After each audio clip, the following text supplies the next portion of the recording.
Bonjour, c'était pour rendre un témoignage. Pourquoi j'ai donné mon cœur au Seigneur Jésus?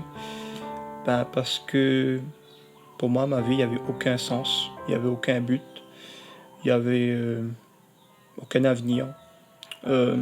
J'étais quelqu'un qui était accro aux jeux vidéo, qui jouait, on va dire, tous les jours. On va dire, ouais, c'est la jeunesse. Ouais.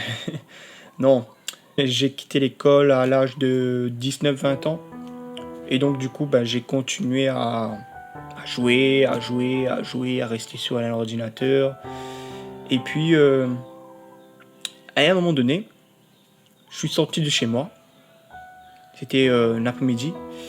Et je me suis posé cette question. Pourquoi il m'a mis au monde? Pourquoi je suis sur cette terre? Ah là, la question. Est-ce que ma place, c'est rester là, devant un ordinateur, à jouer des jeux vidéo, alors rester virtuellement, restant là, seul. Alors j'habitais encore chez mes parents, hein. Et voilà. C'était ça ma question. Et puis, pendant une réunion de l'église, donc j'ai connu ma femme dans un restaurant. J'étais convaincu de pécher pendant une réunion de l'église. Et ce soir-là, j'étais convaincu de pécher. J'ai senti la présence de Dieu qui a parlé à mon cœur. J'ai donné mon cœur au Seigneur Jésus.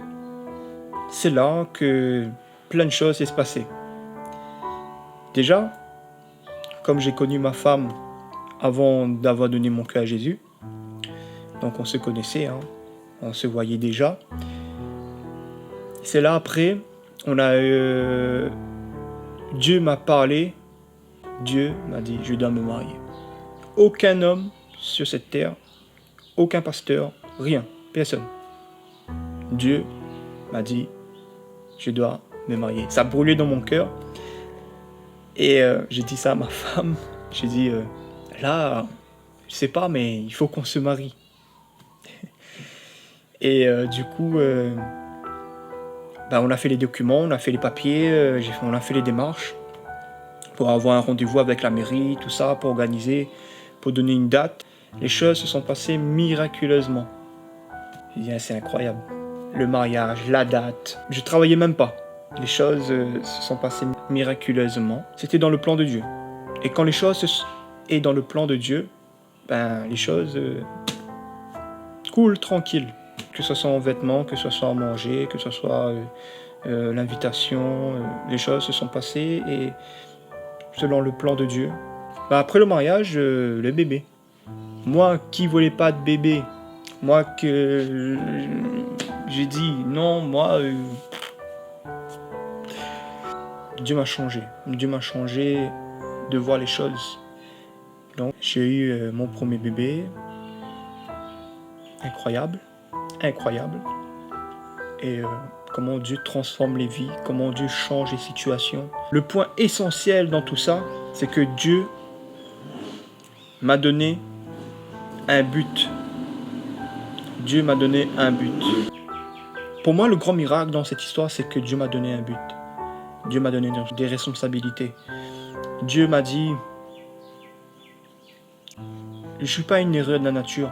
Peut-être toi, tu te crois, tu es une erreur. Tu es sur cette terre sans but. T'as pas de but, t'as rien à faire. Tu te sens inutile sur cette terre. Mais dis-toi que Dieu a un but pour toi. S'il a pu faire pour moi, il peut faire pour toi. Je crois sincèrement qu'il peut faire de grandes choses et il n'a pas encore fini avec moi. Parce que là, j'attends mon deuxième enfant. Dis-toi que tu vois la peur que tu peux ressentir dans ton cœur, la crainte, la peur de demain, que peut-être la peur de la finance aussi, on peut avoir peur parce qu'on n'a pas assez de finances, l'engagement et tout ça. Moi, je peux te dire que Dieu, il peut vraiment transformer les vies. Dieu il peut changer ton cœur. Dieu peut changer ta situation. Toi, tu crois que c'est terminé, C'est trop tard avec Dieu. Rien n'est impossible. Rien n'est impossible. Et moi, s'il a pu faire ça dans ma vie, dans mon cœur, mais moi, je vais pas laisser ça pour moi. Ce que moi, je veux faire, c'est que les gens connaissent. C'est pas une histoire que je suis en train de raconter. Mais moi, je veux passer ce message, c'est que Dieu, en Jésus-Christ, tout est possible. Ce qu'il a pu faire pour moi, il peut faire pour toi. Voilà le témoignage que je voulais faire passer. Bon, ceci dit, je vous dis à bientôt et que Dieu vous bénisse.